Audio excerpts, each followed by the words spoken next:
Week 8 on The Curmudgeon's Guide to Practicing Law by Mark Herrmann. Here we're getting into some really interesting stuff. What they didn't tell you in law school. First of all, law school exams are apparently a pretty decent representation of what legal practice is like. You stuff a bunch of seemingly meaningless information into your head over a period of days or weeks, then you spew it all out in a single day, and then you forget all about it. And you do it over and over again. On the other hand, moot court is not very representative of what actual law practice is like, for a variety of reasons, one of them being that most lawyers hardly ever appear in appellate court. Also, judges vary quite dramatically in the quality of their thought processes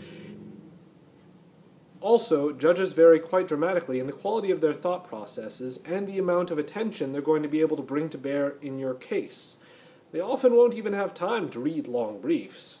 So you can imagine that the amount of attention you got from your moot court judges is not necessarily representative of what actual judges will be like. Also, moot court processes go refereed. Also, most court processes go unrefereed. They're just two lawyers locked in a room together behaving vaguely sociopathically in order to try and get their way. Discovery records are going to be incomprehensible information dumps of hundreds of millions of files. Opposing counsel will take positions that are just short of unreasonable, just for the purpose of screwing with you, and eventually you probably will too. It's sometimes in the best interests of your client.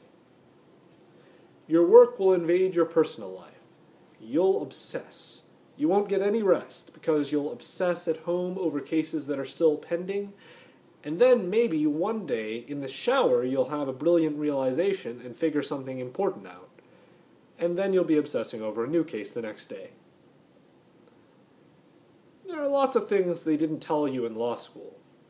On the bright side, there's endless variety, intellectual thrills, constant competition, and for those who love these things, and the law, it'll always be worth it. I thought this was a really interesting and insightful look into the difference between law school and law practice, and I look forward to putting it to the test in the near future. If you found this helpful, I hope you'll check out next week's installment, and perhaps subscribe to my channel. Till next time, have a good one.